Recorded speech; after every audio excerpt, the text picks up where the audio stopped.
నమస్తే, welcome to reflection. నేను మీ అమ్మో దేశపతి. మన కాన్క్లేవ్ సంబంధించి వీడియోస్ అన్ని కూడా మనం రెగ్యులర్ గా పోస్ట్ చేస్తున్నాం. రిఫ్లెక్షన్ ప్రోలో చేస్తున్నాము.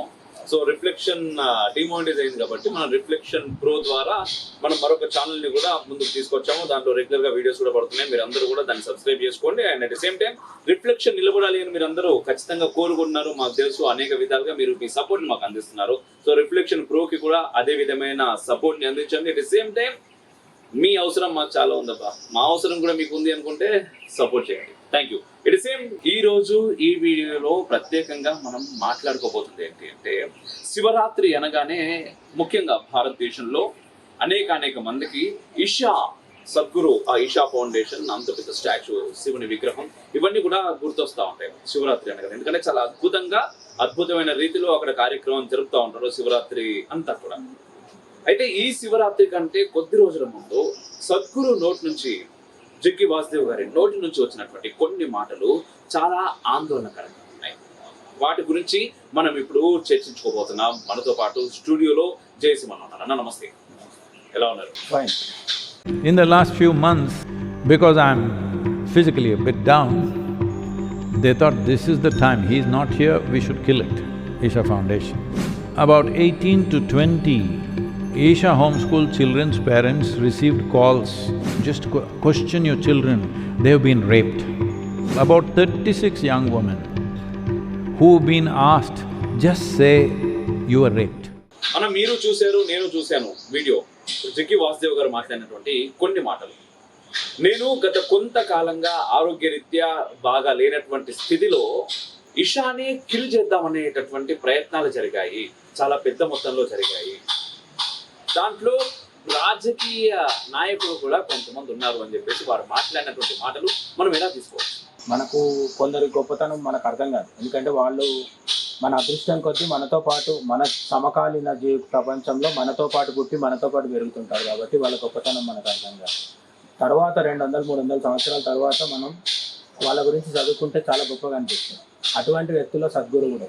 ఇప్పుడు ఛత్రపతి శివాజీ అని మనం మాట్లాడుకుంటాం కదా, శివాజీ బతుకున్న రోజు ఆయనతో పాటు జీవించిన వాళ్ళకి ఇంత గొప్పగా కనిపించకపోవచ్చు. అట్లా పర్సనల్ నేనైతే మోడీని కూడా అట్లనే ఫీల్ అవుతాను. పొలిటికల్గా ఒక్కొక్కరికి ఒక్కొక్క ఒపీనియన్ ఉన్న అవసరం. బట్ సద్గురుకి పాలిటిక్స్ కూడా లేదు. సద్గురుని వ్యతిరేకించాల్సిన అవసరం అసలు ఎవరికైనా ఉంటుందా అంటే చాలా ఆశ్చర్యం కలుగుతుంది. కానీ కొన్ని జీవాలు అట్లాంటివి కూడా ఉన్నాయి భూమి మీద. సద్గురుని కూడా వ్యతిరేకించి చాలా మంది వ్యతిరేకించకపోయింది, ద్వేషిస్తున్నారు. ఎంత దుర్మార్గం అంటే సద్గురు లేకపోతే బాగుండు అనే దాకా వెళ్ళిపోయింది వీళ్ళ పరిస్థితి. అయితే దీనికి ప్రధానమైన కారణం ఏంటంటే, ఒకటి సనాతన ధర్మము, హిందూ ధర్మము, లేదంటే యోగా, వేదము, మంత్రము, లేకపోతే ఇవన్నీ. అంటే చివరికి భరతనాట్యం, కూచిపూడి చేసుకునే వాళ్ళకు కూడా శత్రువులు తయారవుతున్నారు ఈ మధ్య. ఏదైతే హిందూ మతానికి, సనాతన ధర్మానికి, భారతీయతకు సంబంధించింది ఉంటుందో దాన్ని చూడగానే అలర్జీ వచ్చి ఒళ్ళంతా గోక్కునే బ్యాచీలు ఎక్కువైపోయినాయి. వీళ్ళకి ఎవరైనా పేషెంట్, మోడీ నుంచి సద్గురు వరకు, శ్రీ రవిశంకర్ నుంచి బాబా రామ్దేవ్ వరకు. బాబా రామ్దేవ్ని కూడా చూస్తాం కదా, ఊరికూరికనే వివాదాల్లోకి లాగుతుంది. ఆయన నిజంగా చేసిన తప్పులు చిన్నవో పెద్దవో ఒకటో రెండో ఉండొచ్చేమో, కానీ వీళ్ళు దాన్ని భూతత్వంలో పెట్టి చూపిస్తారు. భూతత్వంలో పెట్టి చూపించడము, బూతులు మాట్లాడడం, ఇవి కొందరి పని. అట్లా సద్గురు దగ్గరకు వచ్చేసరికి ఏంటంటే ఆయన ఇంకా తీవ్రమైన ఇబ్బందిలో ఉన్నారు. ఎందుకు తెలుసా? కమలము బురదలో వికసిస్తుంది అంటారు కదా, అటువంటి ఒక బురదలో ఉంది కోయంబత్తూరులో ఉన్న ఈషా ఫౌండేషన్ అని. ఎందుకు అంటే తమిళనాడు ఇప్పుడు కాదు, కరుణానిధి కాలం నుంచి, అన్నాదురై పెరియార్ కాలం నుంచి కూడా భారతీయతని వ్యతిరేకించే ఒక భావజాలానికి కేంద్రం. అక్కడ హిందీని వ్యతిరేకిస్తారు. ఇప్పుడు ఈ రోజు మనం మాట్లాడుకుంటున్న టైంలో కూడా హిందీ గొడవ జరుగుతుంది. తమిళనాడు కర్ణాటక మధ్యలో, కర్ణాటక మహారాష్ట్ర మధ్యలో అనేక భాషా గొడవలు ఉన్న కాలంలో తమిళనాడు చాలా నొటోరియస్ హిందీని వ్యతిరేకించడం. మళ్ళీ తమిళనాడు పరిపాలించే డిఎంకే నాయకులు పోయి సోనియా గాంధీ, రాహుల్ గాంధీ పక్కన కూర్చొని రాజకీయం చేస్తారు. అప్పుడు హిందీ ఓకే. వీళ్ళు ఎంత దాకా వచ్చేస్తారంటే హిందీ వద్దు, ఇంగ్లీష్ పైన పర్లేదు మాకు, తమిళ్ కావాలి, తమిళ్ కాకుంటే ఇంగ్లీష్ అయినా పర్లేదు, కానీ హిందీ మాత్రం వద్దు. పైగా హిందీ వీళ్ళ మీద ఎవరు రుద్దుకున్నా సరే మా మీద రుద్దిందని ఒక విక్టిమ్ కార్డు పే చేస్తారు. ఇవన్నీ ఎందుకు చేస్తున్నారు అన్నదానికి సద్గురుకి ఏంటి సంబంధం అంటే, సద్గురుకి హిందీ భాషకి ఏంటి సంబంధం అని మనం ఆలోచిస్తే, ఏదైనా సరే భారతీయులందరినీ ఏకం చేసే శక్తి ఏదైనా ఉంటే వెంటనే దాన్ని వ్యతిరేకించడం తమిళనాడు రాజకీయ నాయకులకు అలవాటు, ముఖ్యంగా డిఎంకే వాళ్ళు. సద్గురుకి తమిళనాడులో ఉండే హిందీ వ్యతిరేకతకి ఏంటి సంబంధం అంటే డైరెక్ట్ సంబంధం ఉండదు. కానీ బాగా ఆలోచిస్తే ఏంటంటే, తమిళనాడులో ఉండే ప్రజల్ని కానీ, లేదు దక్షిణాదిలో ఉండే హిందువులందరినైనా సరే ఏకం చేసేది ఏదైనా ఎప్పుడైనా వచ్చింది, ఐక్యంగా అంటే వాళ్ళలో ఐకమత్యం సాధించడానికి ఏదైనా వచ్చింది అంటే వెంటనే వ్యతిరేకిస్తారు. ఎందుకు అంటే విభజించి పరిపాలించడం అనేది బ్రిటిషర్ల దగ్గర నుంచి తమిళనాడు రాజకీయ నాయకులకు అలవాటు అయిపోయింది. అన్నా డిఎంకే అయినా డిఎంకే అయినా, పర్టికులర్గా డిఎంకే అయితే మరీ దుర్మార్గం. మనకి ఇప్పుడు ఉదయనిధి స్టాలిన్ తెలుసు కదా, ఏమంటాడు వాడు, సనాతన ధర్మాన్ని అంతం చేస్తాను, అదే ఇస్లాంని అంతం చేస్తా, క్రిస్టియానిటీని అంతం చేస్తా అనగలడా? అనలే. సో అంటే ప్రతిదాన్ని ఇప్పుడు మమతా బెనర్జీ కూడా మా కుంభమేళాని ఏంటి మృత్యుమేళ అని చెప్పి అనగలిగింది. అదే ఇంకో మతానికి సంబంధించిన ఇంకో పవిత్ర పండగనో లేకపోతే కార్యక్రమాన్ని అట్లా అవమానించగలుగుతారా? అది అవమానించలేదు. ఆ విధంగా వీళ్ళకు సాఫ్ట్ టార్గెట్ ఎవరు అంటే హిందువులు, హిందువుల తర్వాత హిందుత్వవాదుల తర్వాత సద్గురు లాంటి సనాతన ధర్మం కోసం నిలబడుతున్న వాళ్ళు ఎవరైతే ఉంటారో వాళ్ళందరినీ టార్గెట్ చేస్తారు. ఇప్పుడు ఈ సద్గురు దగ్గరకు వచ్చేసరికి ఏంటి, ఆయన యోగా నేర్పిస్తున్నారు. యోగా కూడా ఎవరికి నేర్పిస్తున్నారు? చిన్న పెద్ద తేడా లేకుండా అందరికీ నేర్పిస్తున్నారు. కానీ పర్టికులర్గా సద్గురువుని ఫాలో అయ్యే వాళ్ళ ఫాలోవర్స్ని గమనిస్తే హైలీ చదువుకున్న వాళ్ళు చాలా మంది అండ్ యూత్ ఎక్కువగా ఉంటారు. యూత్ అంటే అది ఎంబీఏ ఎంసీఏ చేసిన వాళ్ళ దగ్గర నుంచి మొదలు పెడితే సిఏలు ఐసీడబ్ల్యూఏలు చేసిన వాళ్ళు, ఏమంటారు యూపీఎస్సీ క్రాక్ చేసిన వాళ్ళు, డాక్టర్స్, వీళ్ళందరూ కూడా అక్కడికి వెళ్ళి ఇన్నర్ ఇంజనీరింగ్ అని అదని ఇదని చేస్తున్నారు. ఇవన్నీ చేసినప్పుడు ఏమవుతుంది, ఒక చదువుకున్నాడు సద్గురుకి ఇన్ఫ్లుయెన్స్కి లోన్ అవుతే వాడు వెళ్ళి ఇంకో 10 మందిని మారుస్తుంది.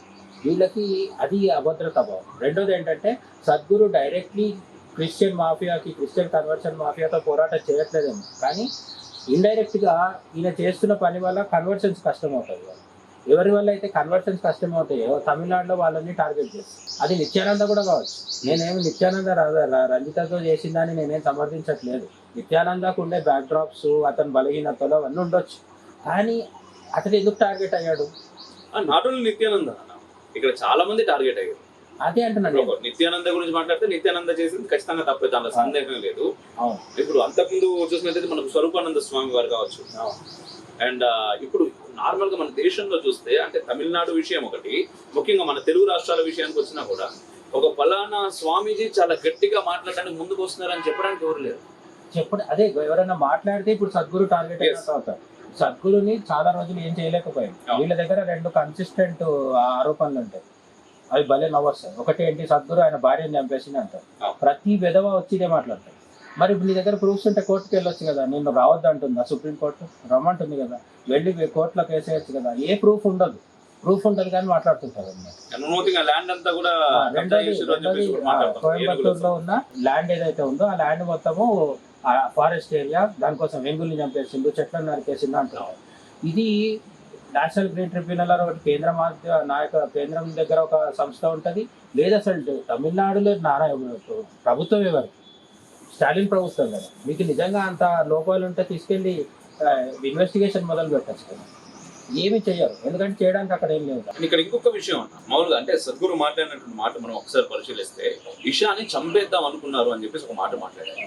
అండ్ చాలా మంది వాలంటీర్స్ కి కాల్ చేసి మీకు ఇషా ఫౌండేషన్ లో ఏదైనా జరగడానికి జరిగిందా అని కనుక్కునే ప్రయత్నం చేశారు. పోనీ వాళ్ళు ఏం లేదండి బాగుంది అంటే, లేదు మీకు ఏమైనా రేపు ఎవరైనా చేశారా డైరెక్ట్ గా, మళ్ళీ లేదు అని చెప్పినా కూడా, లేదు మీరు సద్గురు మిమ్మల్ని రేప్ చేశారని చెప్పండి, చెప్తే మేము మీకు సపోర్ట్ చేస్తాం అని చెప్పేసి కూడా మాట్లాడిన వాళ్ళు చాలా మంది ఉన్నారు. అంటే దీన్ని మనం అసలు ఎలా అంటే ఇప్పుడు ఇదే పరిస్థితి వేరే స్వామీజీ ఈ ఆశ్రమానికి సంబంధించి ఒకవేళ వచ్చుంటే అసలు ఇవన్నీ ఎప్పుడు జరిగినాయి? ఆ వీడియో మనం జాగ్రత్తగా గమనిస్తే అర్థమైంది ఏంటంటే, మొన్న మధ్య అంబానీల ఇంట్లో పెళ్లికి వెళ్ళినప్పుడు సద్గురు మామూలుగానే వెళ్ళారు. బట్ ఆ తర్వాత వచ్చిన తర్వాత ఆయన హాస్పిటలైజ్ అయ్యారు. ఢిల్లీకి వెళ్ళిపోయినా ఢిల్లీ హాస్పిటల్లో ఉంటే ఆయనకి బ్రెయిన్కి సంబంధించిన సర్జరీగా జరిగింది. ఆ తర్వాత కొన్ని రోజులు ఆయన యాక్టివ్గా లేరు. మామూలుగా సద్గురు వీక్లీ 7 days ఎక్కడ ఒక దగ్గర కనిపిస్తూనే ఉంటారు. ఆయన వీక్ ఆఫ్ తీసుకొని రెస్ట్ తీసుకునే మనిషి కాదు. సో అట్లా కొన్ని దశాబ్దాల పాటు ఇషా అనే దాన్ని పెట్టి దాన్ని డెవలప్ చేస్తూ వచ్చారు. అదేమి ప్రాఫిట్ ఆశించి చేసిన ఇది సంస్థ కాదు. దాంట్లో వచ్చిన డబ్బులన్నీ తీసి మళ్ళీ వాళ్ళు సోషల్ సర్వీస్ చేస్తారు.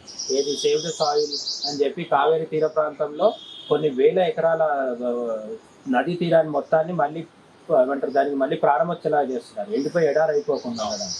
అట్లనే స్కూల్స్, ఇప్పుడు ఆ వీడియోలో కూడా సద్గురు ఏమన్నారంటే, సద్గురు దగ్గరకు వచ్చే వాలంటీర్స్ కావచ్చు, పెద్దవాళ్ళు 18+ ఉండేవాళ్ళు కావచ్చు, మహిళలు ఎవరైతే ఉంటారో మధ్య వయసు మహిళలు, వాళ్ళని దగ్గరికి వెళ్ళి మీ దగ్గర సద్గురు మిస్బిహేవ్ చేశాడని, లైంగికంగా మిమ్మల్ని ఏదో ఇబ్బంది పెట్టడానికి చెప్పమని వాళ్ళని ఫోర్స్ చేసిన అడిగితే మాట వాస్తవం. వాళ్ళని వదిలేస్తే సద్గురు ఇషా ఫౌండేషన్ ఆధ్వర్యంలో నడుస్తున్న స్కూల్స్ ఉంటాయి.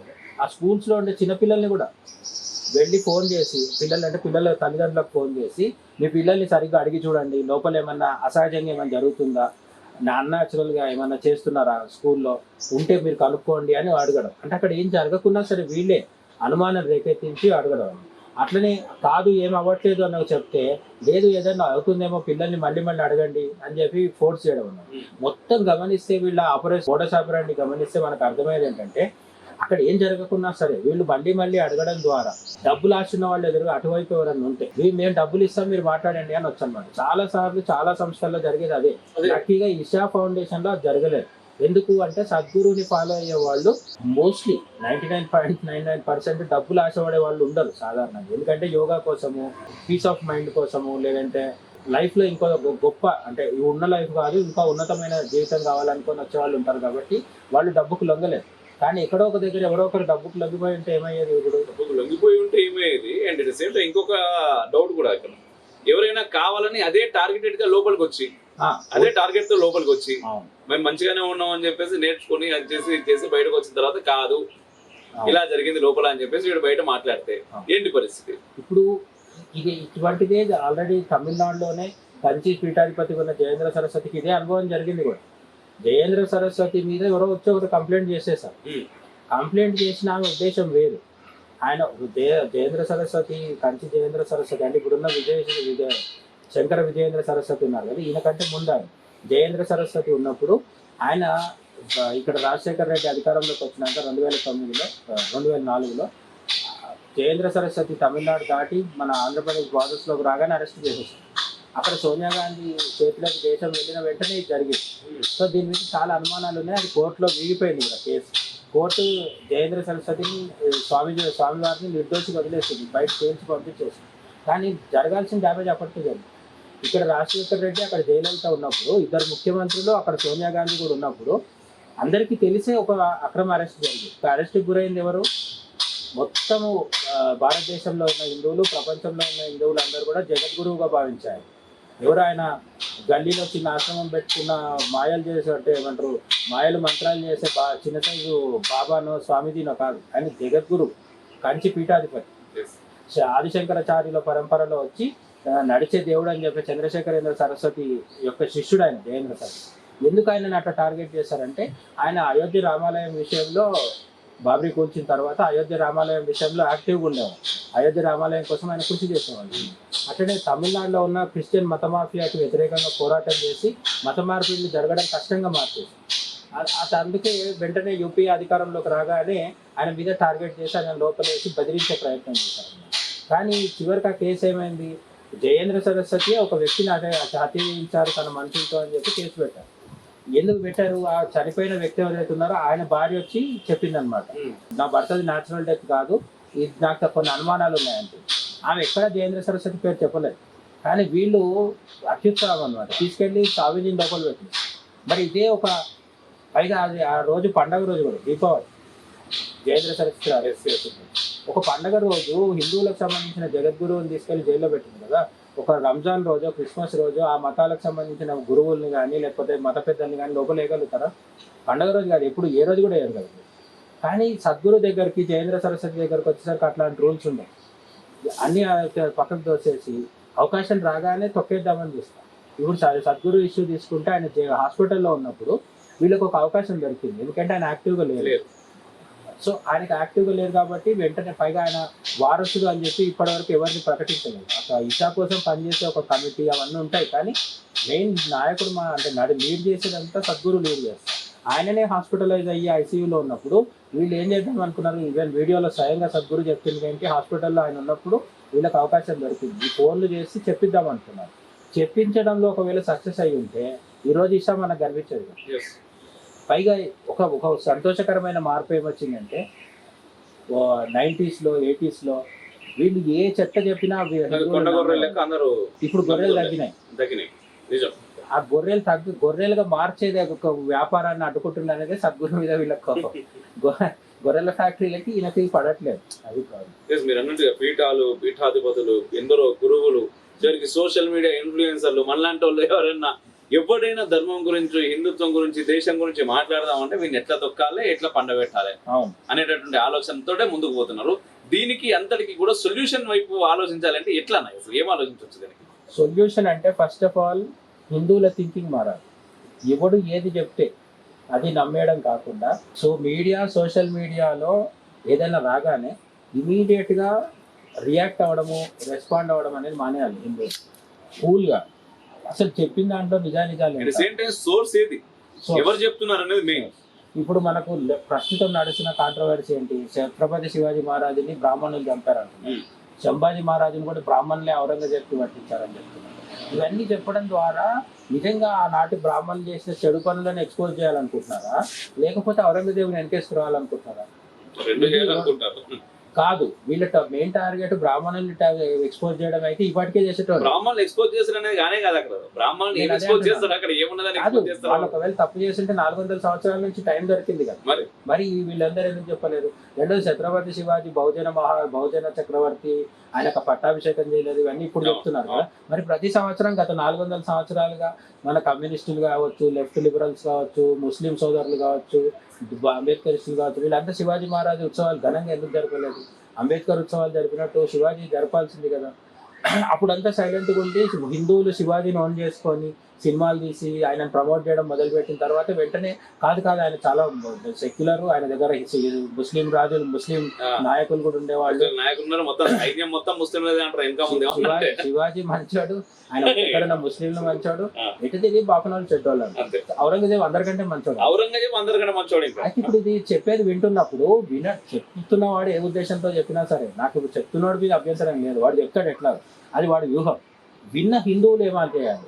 వెంటనే ఆవేశపడి ఇది నిజమే అని నమ్మడం కాకుండా, ఎందుకు ఇట్లా చెప్తున్నవాడి ఆధారాలు ఏంటి, ఇవన్నీ చెప్పాలి. అట్లనే సద్గురు మీద కూడా, సద్గురు ఆయన వైఫ్ని చంపేసిండు అనగానే గంగిరెద్దుల్లాగా, ఎడ్డోళ్ళలాగా అవునవును చంపేసిండు అని కొంతమంది వీళ్ళు కూడా మాట్లాడతాం.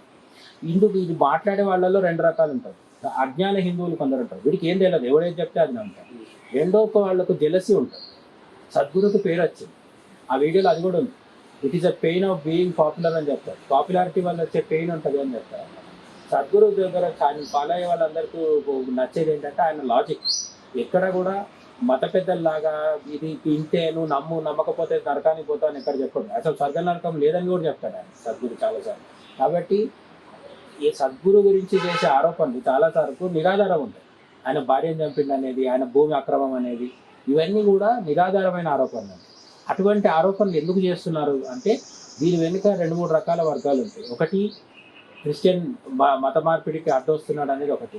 రెండోది కార్పొరేట్ పడని వాళ్ళు కూడా కొందరు ఉంటారు. ఎందుకంటే ఆయన టార్గెట్ ఆడియన్స్ అందరూ కూడా చాలా పెద్ద పెద్ద కార్పొరేట్ ఎంప్లాయీస్ వీళ్ళందరూ ఉంటారు.